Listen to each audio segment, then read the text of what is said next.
The Russian economy has become a map of hidden disaster zones.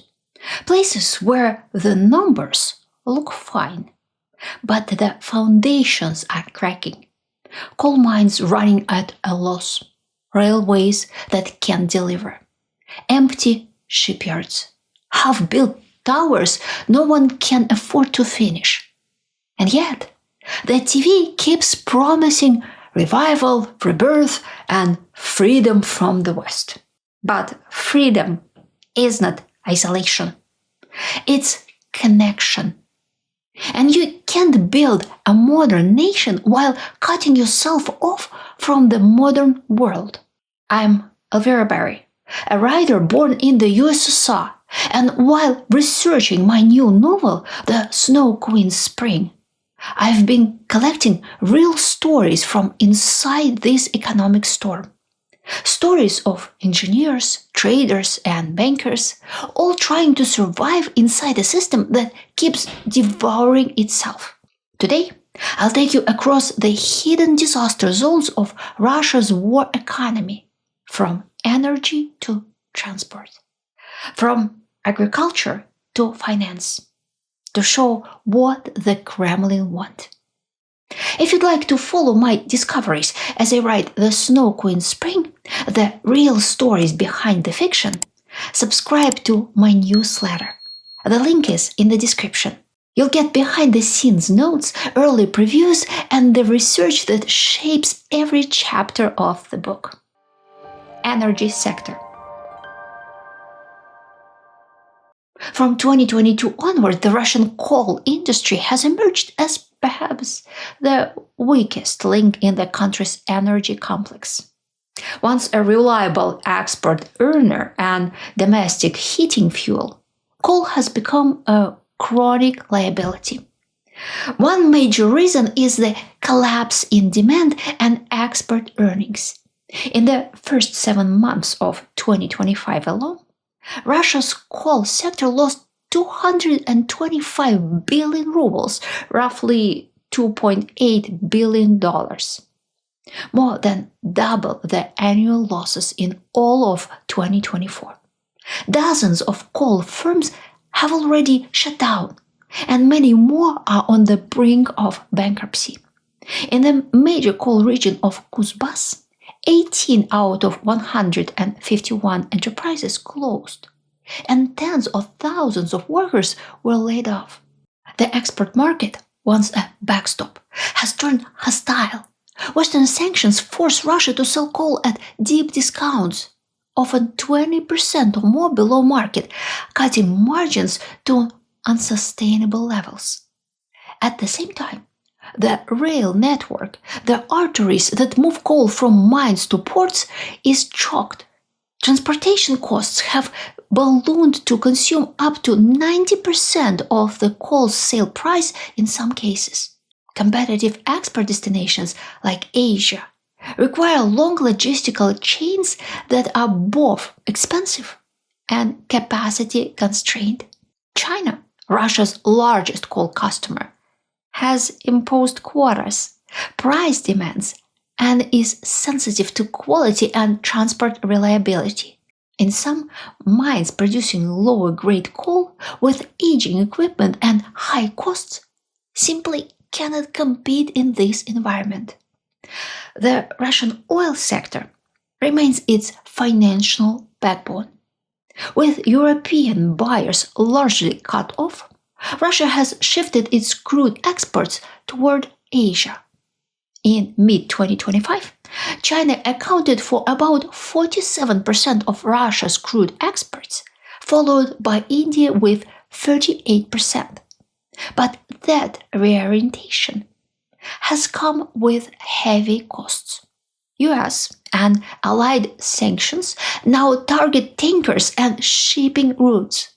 Nearly 42% of Russia's seaborne oil exports rely on tankers, now under increased risk.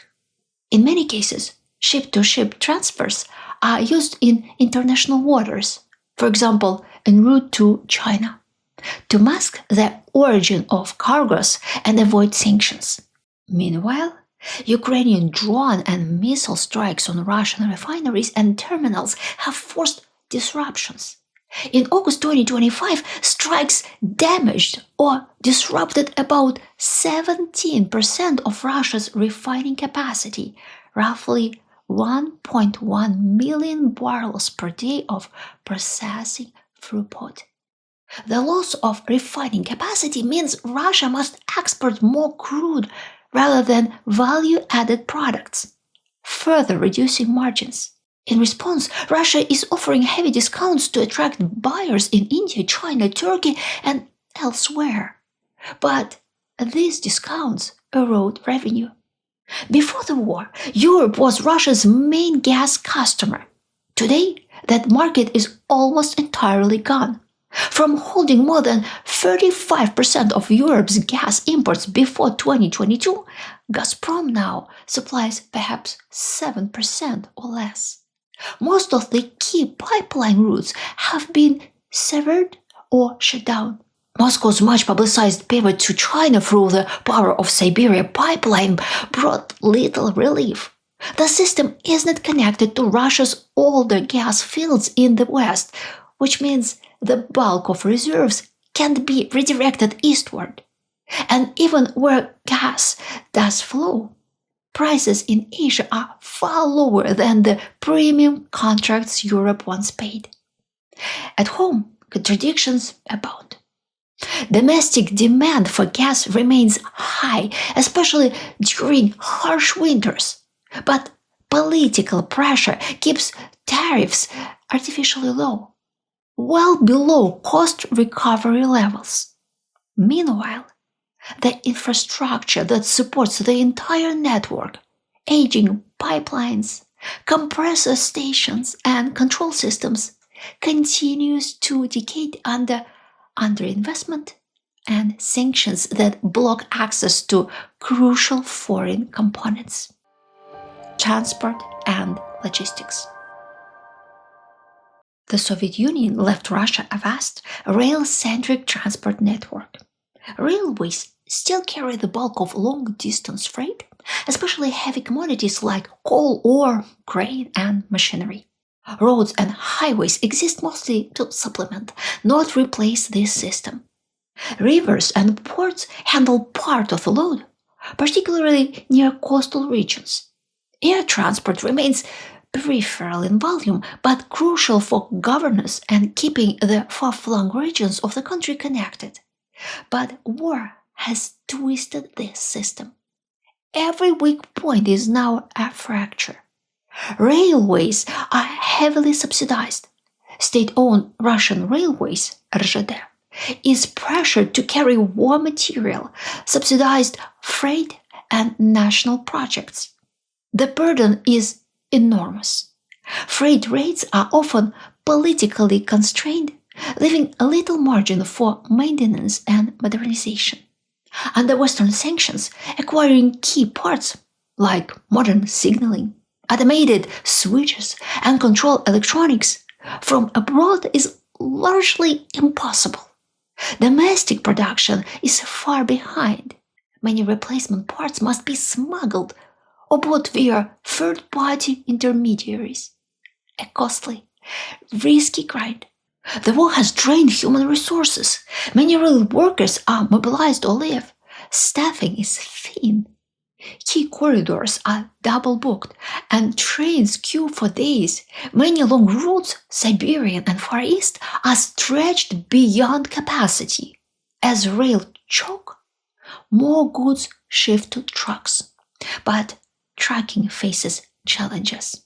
Fuel scarcity or price volatility, driver shortages, wear and tear, and limited scale. Insurance and security overhead go up. Many highway stretches are in despair. Military traffic, heavy trucks, and extreme weather accelerate degradation. Russia's aviation is in deep crisis. About 3/4 of Russia's commercial fleet was built in the EU, US, or Canada. Those airframes, engines, avionics rely on parts and maintenance from the West. Sanctions cut off supply and certifications. Airlines cannot fully repair or retrofit aircraft. Some parts are cannibalized, planes stripped to maintain others. Domestic aircraft production is limited and cannot fill gaps fast. The entire maintenance ecosystem is under strain. Ukrainian attacks have made air travel unpredictable and risky. Some airports suspend or delay operations to reduce exposure, suffering heavy financial losses along with the airlines that depend on them. As operational risks and costs rise, fewer routes remain profitable. Many regional carriers have suspended service altogether, and passenger numbers continue to fall, further eroding the revenue needed to maintain what's left of the fleet. Ports and maritime trade should have been Russia's safety valve, but war and sanctions turned the seas into choke points. Many Russian ships are blacklisted, while the dark fleet of reflagged vessels faces legal and insurance risks. Shipping costs have soared, buyers hesitate, and Ukrainian sea drones now make the Black Sea perilous. The Crimean Bridge remains under constant repair. To evade detection, Russia resorts to ship-to-ship transfers and circuitous routes, adding cost, delay, and strain to aging, poorly maintained ports. Industry and manufacturing. Since 2022, Russia's metal producers have lost large portions of their Western export markets. Today, about one-third of export volumes have vanished compared to the pre-war period. Major plants report steep drops. Magnitogorsk slashed steel output by 18%. Mechel lost nearly 11% of sales. Others report revenue losses in the billions of rubles. What are the causes? Many of Russia's traditional buyers in Europe and globally have either imposed bans or significantly reduced purchases of steel, pipe, aluminum, and related products. Borrowing costs are extremely high, squeezing margins and discouraging modernization or expansion. With shrinking profitability, many metallurgical firms delay capital investment, lag maintenance, or borrow to limp along. Before the war, large state support, favorable tax breaks, energy discounts, and subsidized investment channels sustained much of heavy manufacturing. Now, with the state under pressure, those supports are harder to maintain at prior levels. Some plants simply cannot access new subsidies. Essential inputs, for example, exotic alloying metals, advanced furnace parts, coating or chemical agents, are often filtered through Western sources. Sanctions, export bans, and transport constraints make them either unavailable or extremely expensive. That forces either low quality outputs or production delays. Russia's auto industry has been battered. In the first quarter of 2025, car production plunged roughly 63% compared to pre-war levels. Avtovaz, Russia's flagship automaker, is cutting its working week to 4 days, citing weak sales, high interest rates, and competition from Chinese imports. Domestic new car sales are collapsing. In March 2025, car sales fell 45% year-on-year. Many dealers are overloaded with unsold inventory. Rising delinquencies on auto loans, shrinking household purchasing power, and inflation squeeze customers out of the market. Chinese models, either imported or assembled locally via knockdown kits, have flooded the market, often at lower prices, undercutting domestic brands. The state has tried to prop up the sector. In 2024, more than 350 billion rubles were spent on automotive industry support. But that may not be enough. With shrinking tax revenues and war expenses, auto industry support competes with defense, energy, and social spending. The paper and timber industries, historically important in Russia's internal markets and exports, paper, packaging, pulp, furniture, are now bleeding too. One report notes that Sveza, a leading timber and paper group, closed a plywood mill in Tyumen due to plunging demand for furniture, with over 300 workers laid off. Another frontier, electronics and machinery manufacturing. Factories producing machine tools, control systems, automation, or even consumer appliances struggle under sanctions on semiconductors, specialized parts, and precision equipment. Russia lacks a deep domestic replacement ecosystem. Each missing microchip, sensor, or control board can shut down entire production lines. This pressure is particularly acute in industries that tried to modernize in the last decade, now forced back to older, inefficient machines. In light manufacturing, textiles, plastics, and consumer goods, the pressure is also mounting. Many factories now run below capacity or limit lines to essential goods. Agriculture and construction. Agriculture and constructions were once the flagship achievements of Putin's economic model. The Kremlin regularly boasted of food sovereignty and construction booms, gleaming new housing, bridges, and urban expansion. But the war exposed how brittle those glories were, and now both are unraveling. Before the war, Russia presented itself as a global agricultural power, a breadbasket exporting grains, oilseeds, and meat, while also satisfying domestic demand. Now, the narrative is shifting. Many small and medium-scale farmers, squeezed by rising costs, uncertain policy, and shrinking returns, are selling land or abandoning expansion. Some prefer to keep their capital in bank deposits or cash reserves rather than reinvest it into planting machinery or fertilizer, a classic flight to safety in a collapsing environment. Agricultural machinery imports, once a lifeline for modern farming, have become vastly more expensive. One source reports that import costs for farm equipment rose 25 to 30%, with domestic producers increasing prices 10 to 15%. Sales of new machinery have halved. Without timely and quality machinery, planting, harvesting, and crop care becomes inefficient, and many fields go underutilized. The 2025 harvest is plagued by multiple stresses. Delays caused by a lack of inputs, fertilizers, pest control, seeds, labor shortages, mobilization, rural exodus, and climate variance. Some regions report lower than expected grain yields, forcing authorities to adjust quota forecasts downward. The livestock sector is particularly stressed. Feed prices, imported veterinary supplies, and energy costs have soared.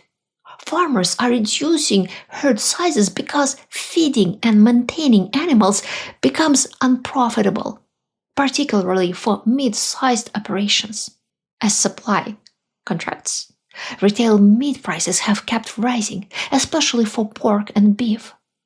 Many consumers are forced to shift to cheaper protein or reduce consumption. The state occasionally intervenes with price controls or subsidies, but those only delay the inevitable distortions. Construction is also in deep trouble. Regional markets are deeply uneven. In Moscow and a few major cities, housing demand remains steady, but in smaller regions, unsold apartments are piling up. Developers face shrinking profits and rising debt, while new projects are being frozen or cancelled altogether.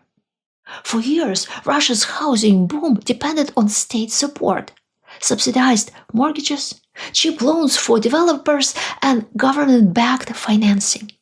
Without these programs, real demand collapses. Average incomes are too low to sustain large-scale home purchases. By 2025, mortgage rates had surged, reportedly approaching 25%, making new housing unaffordable and stalling sales. Material shortages add to the crisis. Construction relies on steel, cement, glass, and chemicals from sectors now weakened by sanctions and supply bottlenecks, so prices swing wildly and deliveries arrive late. Labor is another problem. Many skilled workers have been mobilized or moved into defense industries, leaving construction sites understaffed. For years, the industry relied on migrants from Central Asia, but recent anti-migrant policies have driven many away, worsening the shortage. Finance and banking. At first glance, Russia's banking system looks stronger than ever. Headlines say record profits, resilient ruble, controlled inflation. But underneath, the picture is the opposite. The financial system isn't supporting the economy, it's slowly draining it. The Central Bank of Russia is trapped in a contradiction it cannot solve. On one hand, it must keep inflation low. If prices spiral, ordinary Russians lose savings, wages lose value, and social anger rises. That's why the bank's main mission is to protect the ruble and ensure price stability. But Russia is fighting a costly war while being cut off from international loans. Nobody in global markets will lend Moscow money, so the state has to borrow inside the country, mostly from its own citizens and banks, and at very high interest rates. To attract this money, the bank keeps rates high. That helps defend the ruble, but it kills growth. Every loan to build a factory, expand a business, or modernize equipment becomes unaffordable. So the central bank faces an impossible choice. If it lowers rates, inflation rises. If it keeps them high, the economy suffocates. Because borrowing is so expensive, companies have stopped taking loans. In 2025, the key rate was around 17 to 18%. For small businesses, loans can cost twice that. Who would take such a risk? They don't build, don't expand, don't innovate. Instead, money piles up in bank deposits or government bonds, where it just sits and earns interest. Banks look healthy on paper. They show huge profits. But that profit mostly comes from lending money to the government or parking it in state programs. It's like one pocket of the state paying interest to another. No new factories, no new jobs, just numbers moving inside the system. As a result, investment collapses, machinery is not replaced, productivity falls, and whatever money the state can collect for taxes is sent directly to the front or burned in the furnace of military contracts that produce no long-term return. Here is another trap. The Russian government keeps its political control by paying people pensions, subsidies, welfare, price caps, and regional support. That system only works if the state always has enough cash to hand out. But the budget is shrinking. Industry is slowing down. Tax revenues are falling and military spending keeps growing. To cover the gap, the government borrows even more, again, at high interest. That's like using a credit card to pay another credit card bill. Each month, more money goes to interest payments and less to real development. And because the state is involved everywhere, banks can't act independently. They can be ordered to lend to priority sectors or to buy government bonds, even if it hurts their balance sheets. In effect, the line between state money and bank money no longer exists. Even the appearance of stability is starting to fade. When rumors spread or rates fall, people rush to pull their savings.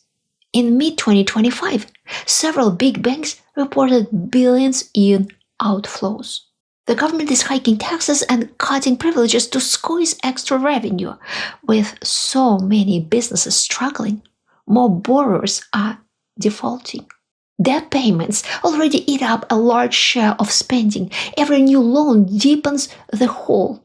Hundreds of billions in foreign reserves remain blocked abroad, limiting how the central bank can defend the ruble. Russia's financial system is no longer a pillar of stability. It's a closed loop, a machine feeding on its own fuel. And as the money keeps flowing toward the war, every other sector, from industry to education, is left running on empty. History shows that declining empires often turn to expansion, repression, or spectacle, anything to distract from the cracks at home. For the West, this means one thing: don't mistake boasting and propaganda for stability. A system that cannot reform itself will eventually explode, and the shock waves will reach far beyond Russia's borders. Energy prices, grain exports, sanctions, migration, every one of these threats ties Russia's fate to the rest of the world. For ordinary Russians, the truth is even harsher. Their labor, their taxes, their savings, everything is being fed into a machine that produces no future. The more they give, the less they get back.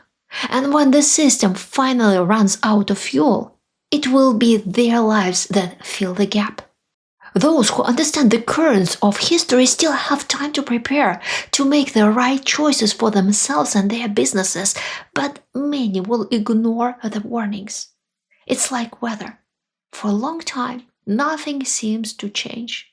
And then, suddenly, the wind rises, and the storm is here. History has a strange rhythm. It never repeats, but it rhymes in a language only the attentive can hear.